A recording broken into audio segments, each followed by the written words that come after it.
What is up, sports fans, and welcome to the first ever WSAV Blitz podcast. That is right, we're becoming podcasters here at WSAV Sports. We're extremely excited to start this endeavor with you, the sports fans who tune in to us on air and online. We're going to try out podcasting and give you all the information you need to know about Georgia teams, Atlanta teams, your local teams, of course, as high school basketball season is picking up. And this isn't going to be the prettiest thing. It's our first ever podcast. And like Georgia Southern head coach said, Chad Lunsford is all about, we're not sexy, we're blue collar. This is a lunch pail type of podcast, folks. We're just coming in every day, grinding out some podcasts. So it's not going to be the prettiest thing ever, but we're going to get the job done, all right? We're going to start with the starting five here, the five topics I'm going to run through today. We're recording on a Sunday right before the NFL slate of games start. We're going to start with the Atlanta United, though. That's right, soccer is taking the top headline, and for good reason. Atlanta United was in the MLS Cup last night. We're going to recap that. We have an NFL preview. Of course, the Atlanta Falcons are going to attempt to get a win for what seems the first time in forever, basically. They've had a rough season if you haven't been tuning in. I didn't blame you if you stopped after a couple weeks after the play they've been presenting to us. We have some high school basketball storylines to run through as well, and also a chance to help some kids in our area fulfill their dream and make it to Canton, Ohio. I'll explain how you can help and how this group has made an impact on me and some of our viewers. And then finally, we're wrapping it up with one hot minute. I'm going to take some time to rant about something. This week, it's a not hot, maybe lukewarm minute. Nothing I'm too angry about this week, but just a little message to Georgia sports teams after what happened last night. But without further ado, we begin with a historic night in the city of Atlanta. Atlanta United, in just their second year of existence, have won MLS Cup.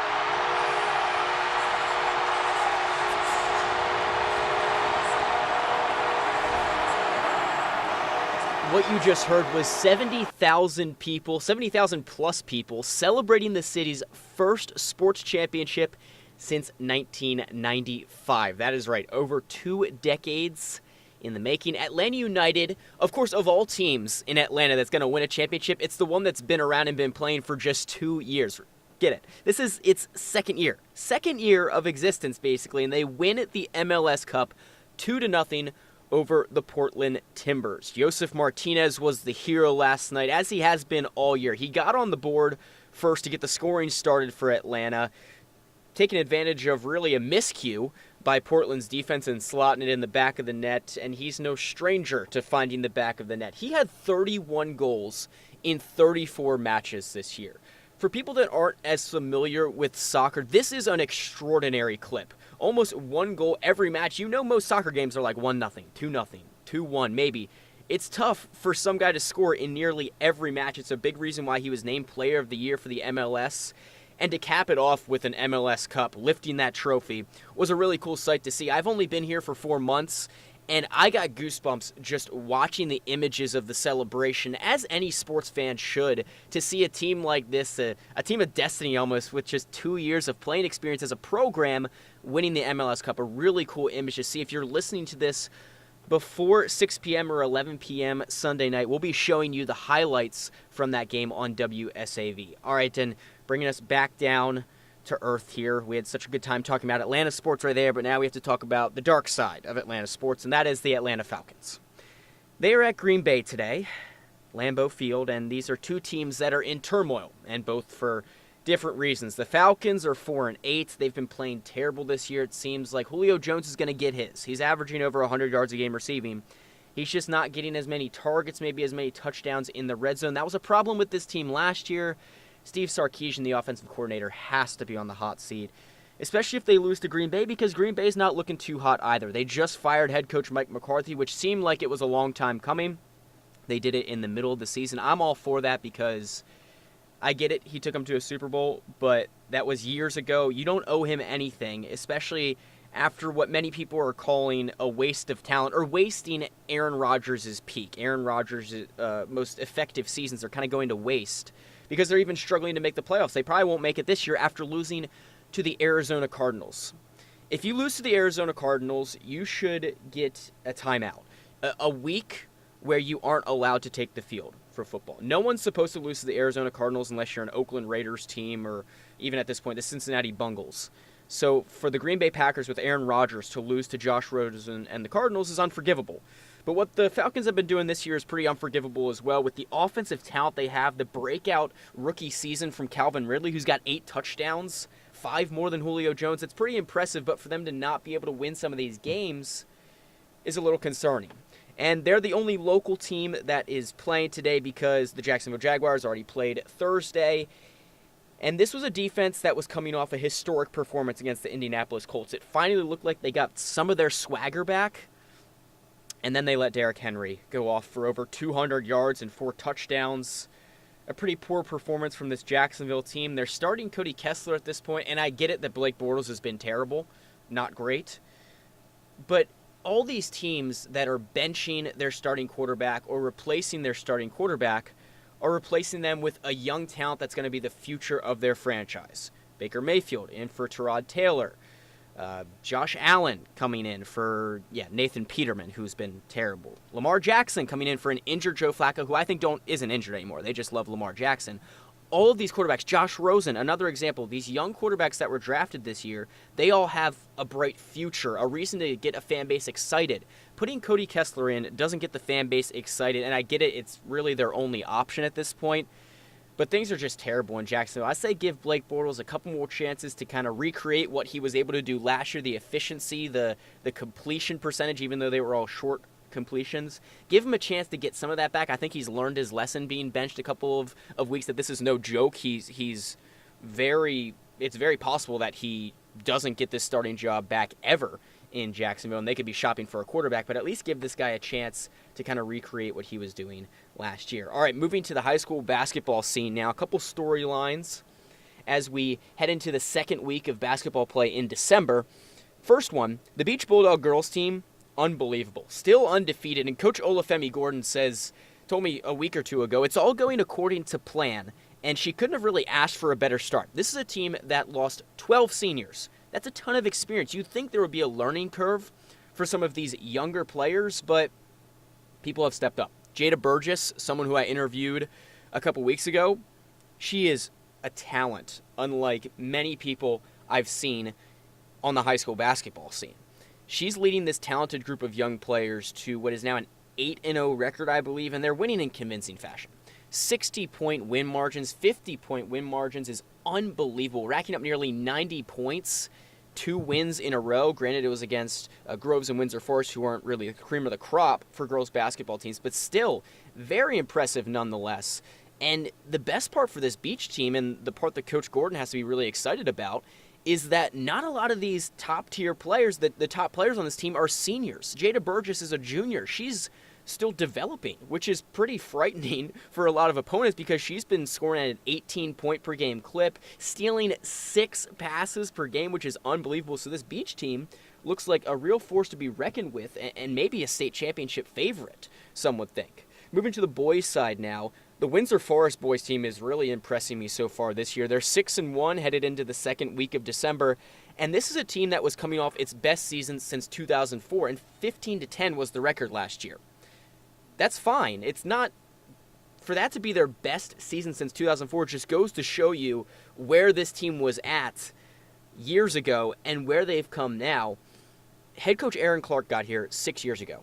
His first record as head coach, 3-23. They've already doubled their win total from that year, and Clark recognized that. He said they've come a long way, and the culture has changed at Windsor Forest. He's got some time to bring his guys in, his assistant coach in, who he's very excited about, and a lot of these kids are homegrown. They've stayed at the Windsor Forest JV program, kind of survived the rough years, and then have been brought up into the varsity program, Zim Fields being one of them, who's the standout senior small forward for this team. That's really the heartbeat of this team, and they really have to be thought of as one of the top teams in Savannah now. I know they just lost to Beach in a close game. Beach Bulldogs are no joke, the boys team.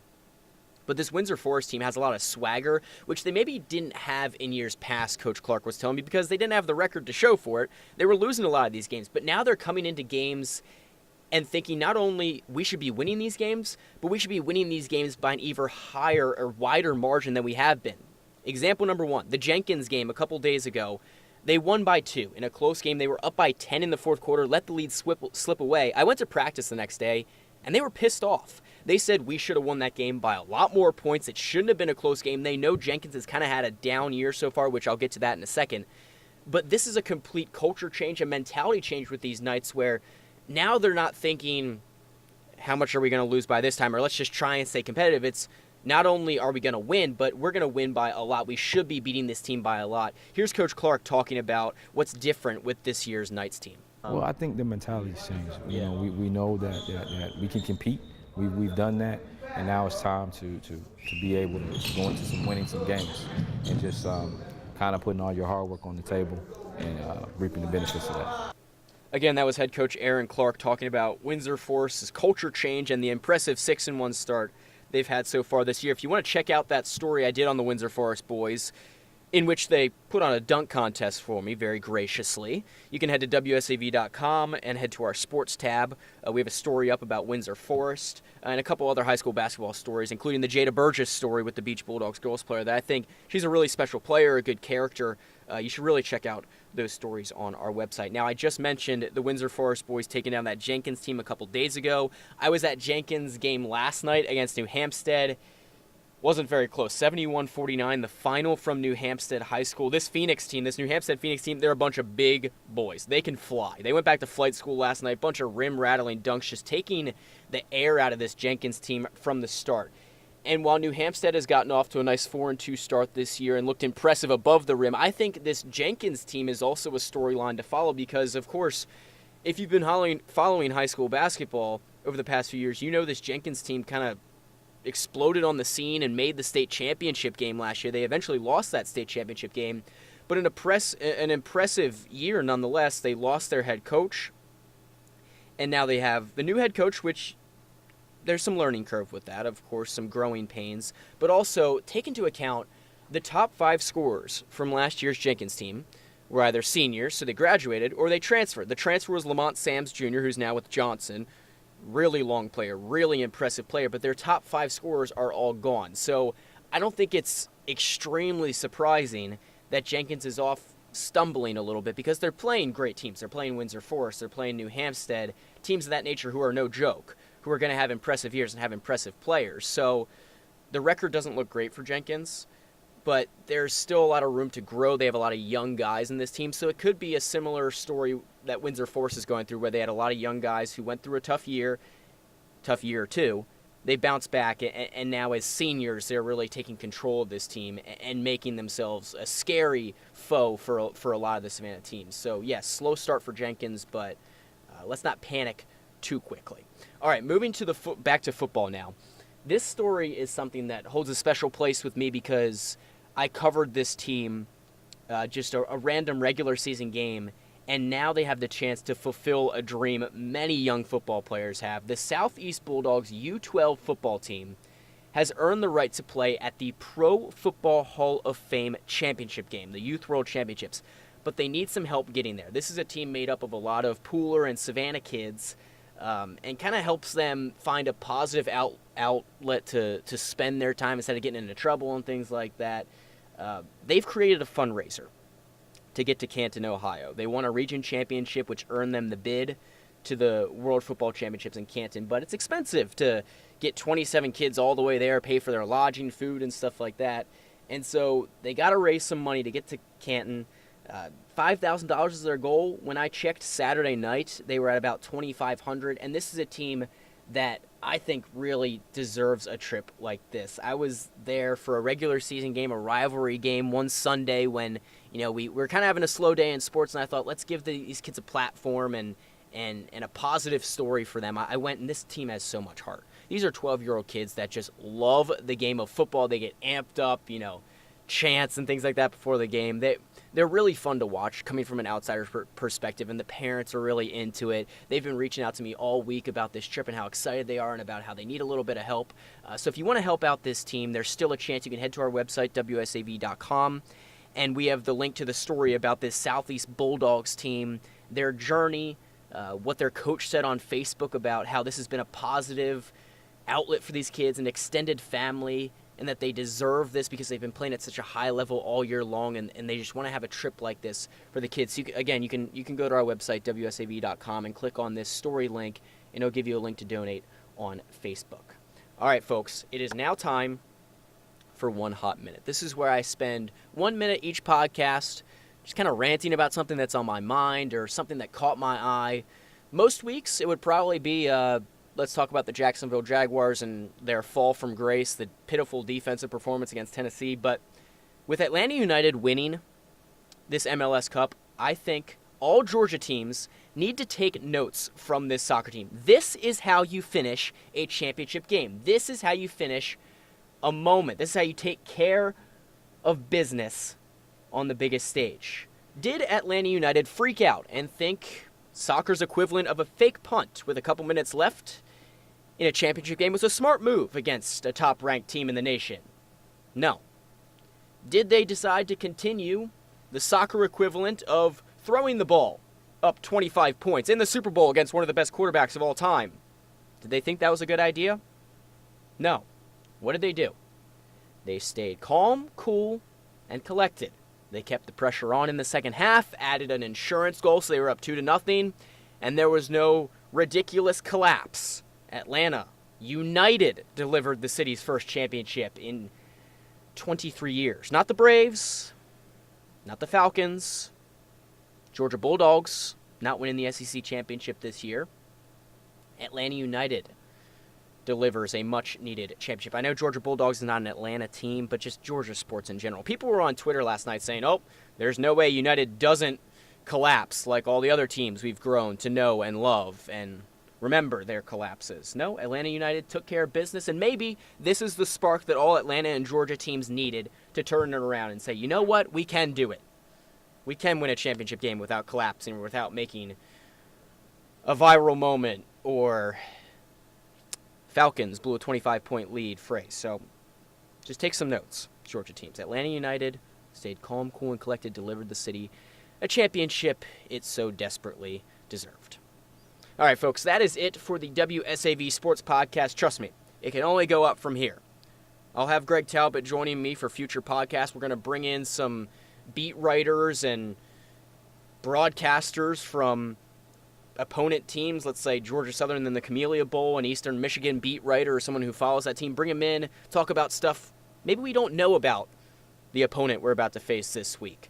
So plenty of room to grow for this podcast, but very excited because this is just us talking sports, and this is what it's got to be. It's like we're in your living room with you just chatting about sports.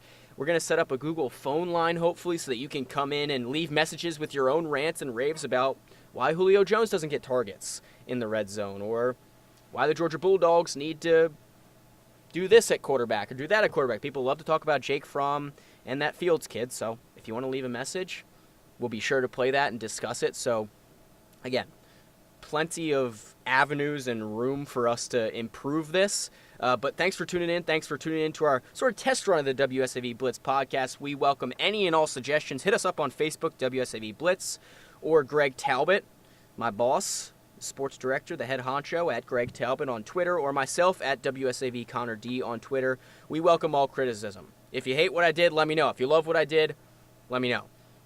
We'll see you hopefully next week, folks. Take care.